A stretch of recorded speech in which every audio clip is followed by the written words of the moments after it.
जय हिंद दोस्तों, त्यागी trading tips में आपका स्वागत है। दोस्तों, इस वीडियो के अंदर हम बात करने वाले हैं 4 से 5 रीजन जो बड़े बड़े एनालिस्ट बता रहे हैं। उनको सुन लीजिए, उनकी कॉपी मत कीजिएगा। वो करंट सिचुएशन के अकॉर्डिंग आने वाले फ्यूचर के बारे में बता देते हैं। वो खासकर वो किसके बारे में बता रहे हैं, किसके? निफ्टी 50 के। निफ्टी 50 के अंदर जो मजबूत कंपनियां हैं वो ऑलरेडी इतनी भाग चुकी हैं, बहुत ज़्यादा। लेकिन ये जितने भी लोग हैं सारे के सारे कोशिश कर रहे हैं कि निफ्टी 50 को ही भगाया जाए, अभी और भगाया जाए निफ्टी 50 को। देखिए, निफ्टी 50 के बारे में छोड़ दीजिए। ऐसी ऐसी कंपनियां हैं जो 5-5 दिन के अंदर 42-42% भाग रही हैं। 5-5 दिन के अंदर 22-22% भाग चुकी हैं, 25-25% भागती हैं। जब मार्केट के अंदर रैली बनी थी, क्या निफ्टी 50 उतना भागा? अब देखिए, इरेडा ने 30 रुपए से 300 रुपए का भाव दे दिया आईपीओ के भाव से। अब मार्केट के अकॉर्डिंग, शेयर के प्राइस के अकॉर्डिंग कैसे आप कैलकुलेशन करोगे?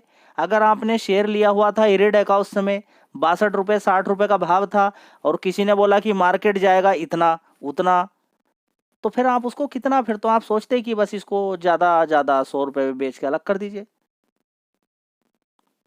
समझ बात आ रही है? तो मार्केट के शेयर्स की, मार्केट की क्या मार्केट है, वो बड़ा एक अलग तरीके से सोचना आपको पड़ेगा। अब कुछ लोग कह रहे हैं मार्केट तो इतना जाएगा, मार्केट इतना जाएगा तब खरीदूंगा, इतना जाएगा ऊपर तब खरीदूंगा। अरे भाई, मार्केट क्या 50 कंपनी मार्केट है क्या जी? इसके बारे में बताइए। तो फिर पहले इनकी रिसर्च सुन लेते हैं, जो बड़े बड़े रिसर्च एनालिस्ट आपको बता रहे हैं। कौन है ये? हैं head of research profit mart securities के हैं अविनाश जी।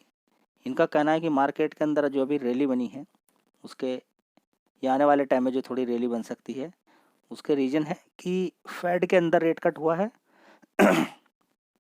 फेड के अंदर रेट कट हुआ है, आने वाले टाइम में एक्सपेक्ट किया जा रहा है कि अभी और ज़्यादा आरबीआई के अंदर भी रेट कट हो सकता है, अपकमिंग समय में हो सकता है। जिससे क्या होगा, वहाँ से होता क्या है, देखिए सबसे पहले समझिए, वैसे भी मार्केट के अंदर सरकार के द्वारा लगातार इतना पैसा इन्वेस्टमेंट किया जा रहा, इतनी सारी कंपनियां हैं, नए नए ऑर्डर्स कंपनियों को मिल रहे हैं, ठीक है। अब यहाँ पर अगर हम बात करते हैं तो सबसे पहले समझना जरूरी क्या है, क्या कि जब रेट हाइक होता है तब क्या होता है, रेट कट होता है तो क्या होता है। रेट हाइक होने से भी फायदा रहता है, रेट कट होने से भी फायदा होता है। समझने वाली बात है। कैसे है? जब रेट हाइक होगा ना, तो पता है क्या है, एफडी के रेट बढ़ते हैं, रेट ऑफ इंटरेस्ट बढ़ेगा, तो लोग क्या करेंगे कि अपना पैसा बैंकों के अंदर लेकर आएंगे। ठीक है, बैंकों के अंदर जबरदस्त पैसा आएगा। हाँ जी, आएगा। जब बैंकों के अंदर मजबूत और जबरदस्त कैश रहेगा, पैसा रहेगा, तो वो आसानी से, अगर 100 लोगों को लोन बांटने वाले थे तो 200 लोगों को लोन दे देंगे। अगर वे लोन देने की कीमत उनकी 50,000 रुपये, तो हो सकता है 60,000 रुपये, 70,000 रुपये उनको दे दें। समझ में बात आ रही है? ठीक है, तो गलत वहां पे भी नहीं है। रेट हाइक अगर हो रहा है तो वहां पर पैसा बैंकों के अंदर आ रहा है, ठीक है। लेकिन अगर आप ये कैलकुलेशन करते हैं कि स्टॉक मार्केट और एफडी एक ही है, भाई ये दोनों चीजें अलग अलग हैं। हाँ, रेट कट अगर होगा तो मार्केट में, स्टॉक मार्केट में पैसा आ जाएगा, क्योंकि एफडी के रेट अगर सही नहीं मिलेंगे तो लोग कहेंगे भाई अभी 6-7% मिल रहा था, ठीक है, जेन्युइन था, उससे कम मिलेगा तो भाई हम इधर की तरफ नहीं, उससे बढ़िया तो एचडीएफसी बैंक ही खरीद लेते हैं। नीचे की तरफ गिरेगा एचडीएफसी बैंक के अंदर, एसबीआई, आईसीआईसी, अभी देखिए गिरावट हुई एसबीआई एचडीएफसी बैंक के अंदर, देख लीजिएगा कितना पैसा बना है। बैंकों के अंदर लोग पैसा क्यों लगाएंगे, कोई फायदा ही नहीं है, ठीक है। तो ये कैलकुलेशन करना एक अलग प्रकार की है, ठीक है। तो रेट हाइक से फायदा है या रेट कट से फायदा है? महंगाई को कंट्रोल करने के लिए रेट हाइक किया जाता है, ठीक है। चलिए, कोई बात नहीं है, बात हर किसी की समझनी चाहिए आपको, ऐसा नहीं किसी की बात सोच ले छोड़ दें। अकॉर्डिंग मॉर्गन स्टैनली के अकॉर्डिंग बात करें तो इन्फ्लेशन कंट्रोल में रहने वाला है। देखिए, अब बात जब इन्फ्लेशन क्या है ना, ठीक है, तो समझिए, इन्फ्लेशन में पता किसके अकॉर्डिंग बोलता हूँ, किसके? अब चलिए, पहले आप इन्हीं की बात सुन लीजिए। मैं अगर यहाँ पर अपनी टिप्पणी देना शुरू करूँगा तो फिर अलग ही प्रकार की रिसर्च हो जाएगी। मैं तभी बोलता हूँ कि भेड़ चाल नहीं चलना है। ये कोई लोग कह रहे हैं कि इन्फ्लेशन बिल्कुल कंट्रोल, महंगाई कंट्रोल कर सकते हैं, महंगाई कंट्रोल सिर्फ एक इंसान कर सकता है, वो क्या है? आप यंग लोग अगर शादी ना करें तो।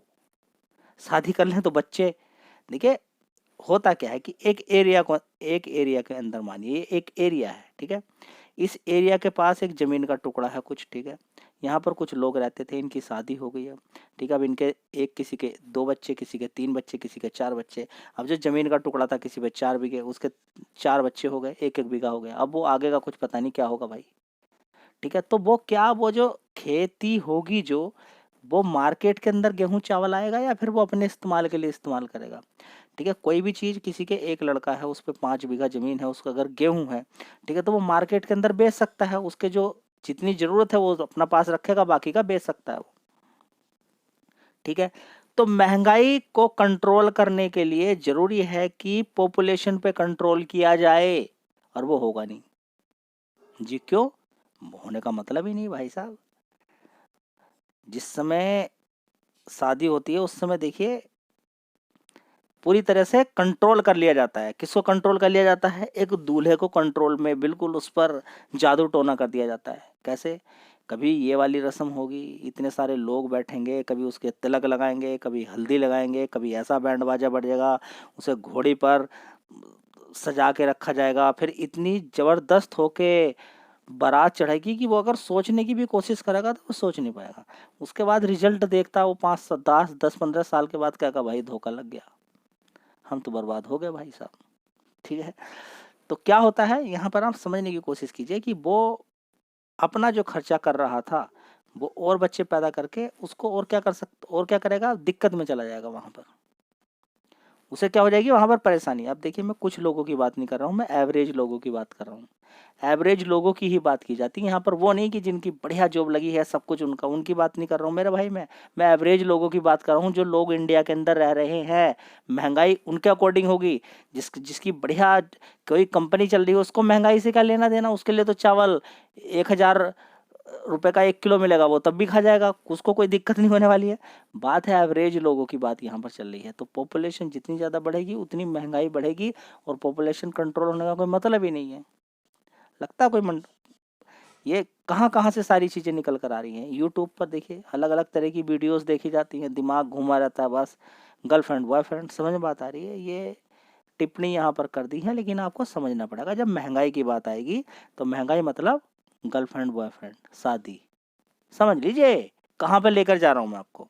यहाँ पर मत जाइए मॉर्गन स्टैनली क्या बोल दिया, ठीक है। एक्चुअली में हकीकत में सोचोगे तब समझ में बात आएगी, ठीक है। चलिए फिर भी देख लीजिए, यहाँ पर मॉर्गन स्टैनली के कहने का अकॉर्डिंग है कि आने वाले 2026 ये सब एक्सपेक्ट जो किया जा रहा है, रेट कट वगैरह सारी चीज़ें लेकर महंगाई कंट्रोल में रहेगी, उनका कहने का मतलब ये है, ठीक है। तो अलग अलग चीज़ें हैं। आगे आने वाले टाइम में ये बोला जा रहा है 2026 2027 अच्छी जीडीपी रह सकती है, इकोनॉमी की रिकवरी देखने को मिल सकती है, मार्केट के अंदर पैसा आएगा। पैसा क्यों आएगा, लोगों का एक्सपेक्ट, देखिए एक हाँ पॉइंट बहुत अच्छा है, क्या कि अभी जो 12 लाख रुपए तक आपको टैक्स नहीं देना है, तो अब लोग अभी तक बड़ी दिक्कत में चलते हैं कि इधर उधर के चक्कर में बैंकों में पैसा नहीं रखते लोग। अब बैंकों में आराम से पैसा रख सकते हैं, ट्रांजैक्शन कर सकते हैं, शॉपिंग वगैरह कर सकते हैं, डरेंगे नहीं। तो अब मार्केट में पैसा आएगा, ये बहुत अच्छी बात है, ठीक है। एक प्लस पॉइंट मैं ये इसको मानता हूँ, ठीक है।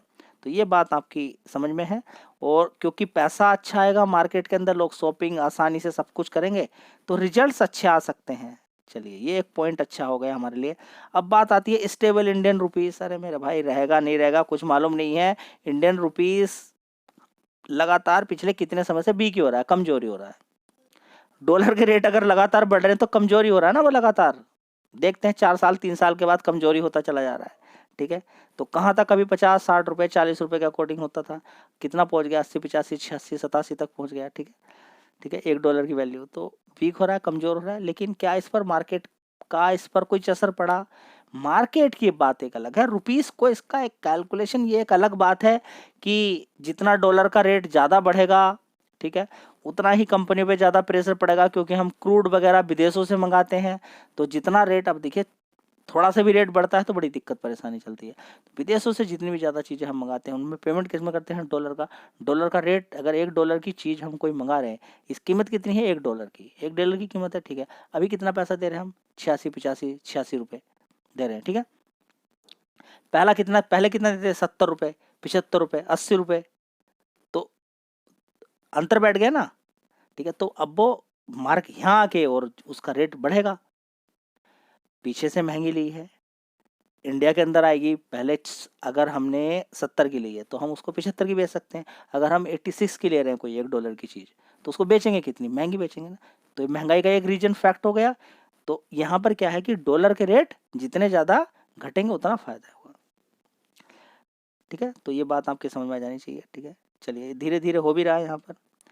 अगला रीजन यहाँ पर बात करें DIs FIs, तो अभी देखेंगे यहाँ पर DIs तो लगातार पिछले कितने समय से खरीदारी ही कर रहे हैं। ठीक है, अब इन्होंने बेचना माल शुरू किया है। अगर ये बेचेंगे तो यही चलता है इन दोनों के बीच में, FI DIs के।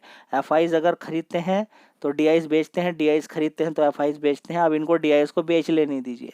ठीक है, इनका मिली भगत रहती है इनकी। तो अभी FIs ने खरीदारी करनी शुरू की। FIs ने ज़बरदस्त खरीदारी की है, एक दिन के अंदर आप देखेंगे बहुत ज़बरदस्त खरीदारी की है, वो मैं आपको दिखाने वाला भी हूँ। ठीक है, तो इसके अलावा अगर हम यहाँ पे देखेंगे तो यही बोला जा रहा है कि इन्फ्लेशन, स्टेबल इंडियन इन्फ्लेशन के बारे में यहाँ पर बोला जा रहा है कि कोई दिक्कत परेशानी आगे नहीं होगी। तो ये भी एक बहुत बड़ा कारण है।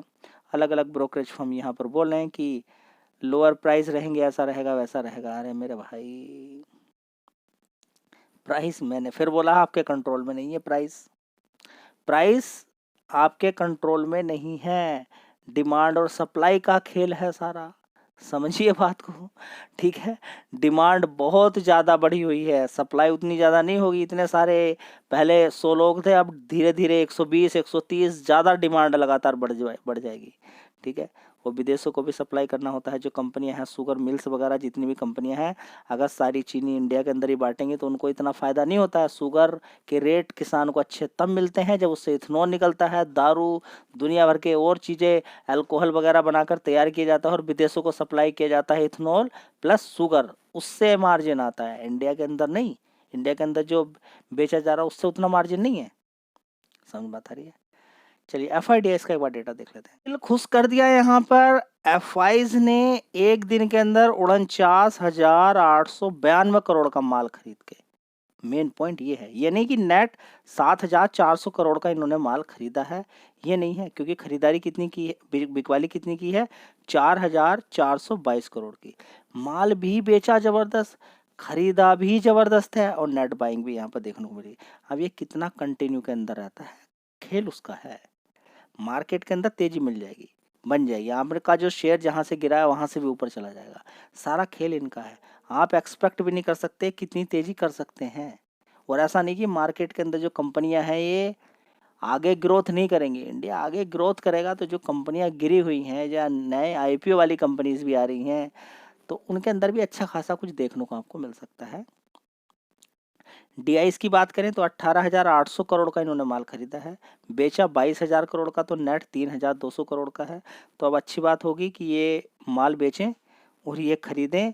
इनको देख देख के एक रिटेल निवेशक इनके अकॉर्डिंग ही काम करता है, तो शायद यहाँ पर अच्छी खासी आपको तेज़ी देखने को मिल जाएगी। ठीक है, तो ये शेयर को घुमाने, गिराने, बढ़ाने में सारा काम करते हैं। इतना होपलेस भी आपको नहीं जाने देंगे कि आप मार्केट से एग्जिट कर दें, तो आपको जाने कहीं नहीं देंगे। ये लोग परेशान कर करके रखेंगे, बीच बीच में बिकवाएंगे भी, खरीदारी भी करवाएंगे और मार्केट में आपको बना के भी रखेंगे, तभी मार्केट बनता है। अगर सबको ही नाराज इन्होंने कर दिया, कॉलपुट के अंदर आप देख रहे हैं अभी जो तेजी का कारण क्या है। देखिए, तेजी के कारण तो अगर आप मुझसे अगर पूछना चाहते हैं, ठीक है, तो तेजी का कारण मैं आपको बता देता हूँ जो मुझे समझ में आ रहा है अभी तक। ठीक है, बड़ी पहले देखिए कि पहले का अकॉर्डिंग तेजी क्यों बनी थी पहले। ठीक है, सस्ते शेयर थे, बहुत ही सस्ते गिरे हुए, खासकर सरकारी कंपनियां और दूसरी कंपनियां बिल्कुल नीचे गिरी हुई थी। बड़े प्लेयर ने वहां पर माल खरीदा, शेयर के अंदर जबरदस्त तेजी बनी।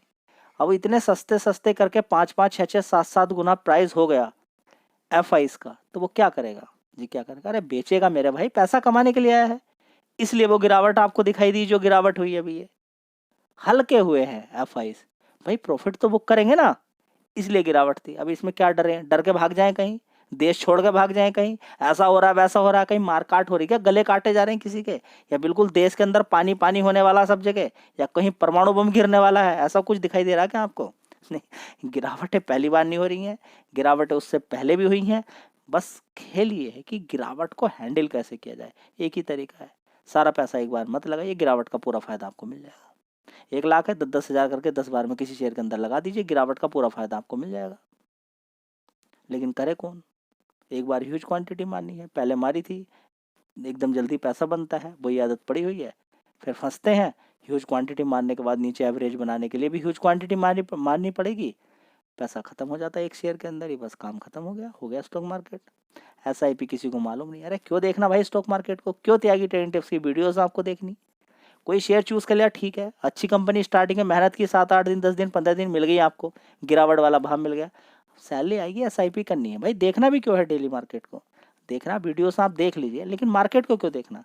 वीडियोस देखने से आपको ज्ञान मिलता रहेगा, ज्ञान जितना अच्छा रहेगा उतनी अच्छी बात रहेगी। ठीक है, तो FIs का खेल ये चलता रहता है। तो बड़ी गिरावट, अब क्योंकि बड़ी गिरावट हुई, 50%, 60%, 70% शेयर गिरे, आपको दिखाए जाते हैं हर वीडियोस के अंदर। ठीक है, तो उसके बाद आपको मालूम है कि सस्ता माल खरीदने में ये बहुत ही ज़्यादा खिलाड़ी होते हैं। ये सस्ता माल खरीदते हैं, महंगा बेचते हैं, ये इनका काम है, HDI इसका है। ठीक है, ये भी कहीं खरीद रहे हैं कहीं बेच रहे हैं, वही यही तो देखना है। जहाँ पर बेच रहे हैं मतलब कि वहाँ पर खेल कर दिया इन्होंने। ठीक है, और जहाँ पर खरीद रहे हैं मतलब सस्ते दाम पर शेयर हो गए हैं, उनको खरीदारी कर रहे हैं, उनको आने वाले टाइम में बेचेंगे। लेकिन आप ध्यान नहीं लगा रहे हैं, ध्यान लगाइए, जहाँ पर बड़ी बड़ी अच्छी कंपनी के अंदर गिरावट हो गई है वहाँ पर खरीदारी शुरू कर। डेली खरीदते हैं लोग, ये इनके पास अच्छा माल हो जाएगा, फिर आने वाले टाइम में उसको भगा देंगे। 1 साल के बाद भगाएं, 6 महीने के बाद भगाएं, 3 महीने के बाद भगाएं, या अभी स्टार्ट हो जाए, कुछ मालूम नहीं है। रुका किसी से नहीं जाता, इन लोगों की ऐसे ही है, एकदम तेजी करेंगे, एकदम गिरावट करेंगे। आजकल वोलेटाइल मार्केट है, इतना समय नहीं, पहले की तरह समय नहीं है, आजकल ऑनलाइन सब कुछ हो रहा है, तो इतना समय नहीं लिया जाएगा, मार्केट के अंदर जल्दी ही शायद तेजी बनती हुई नजर आएगी। ठीक है, तो ये बात आपको समझ में आ जानी चाहिए कि बड़ी गिरावट हुई थी, रिटेल निवेशक ने भी एवरेज बनाया, बड़े प्लेयर ने भी खरीदा, जिसकी वजह से तेजी बन रही है। और दूसरा बड़ा कारण कि मार्केट निफ्टी 50 के अंदर अगर आप तेजी देखते हैं तो बड़े प्लेयर को 5-10 गुना पैसा करना था। एक्सपायरी वाले दिन भी उसने अच्छा पैसा कमाया मार्केट को भगा के, और पूरे वीक के अंदर भी अच्छा पैसा कमाया। अब आगे देखते हैं कि क्या वो पुट वालों को बर्बाद करके कॉल से अच्छा पैसा कमाएगा, या फिर देखिए ऐसा कुछ नहीं होता है कि अब लगातार तेजी तेजी होती चली जाएगी। ठीक है, बड़े हिसाब से काम किया जाता है, पता नहीं चलेगा आपको, सारी चीज़ें हो जाएंगी धीरे धीरे।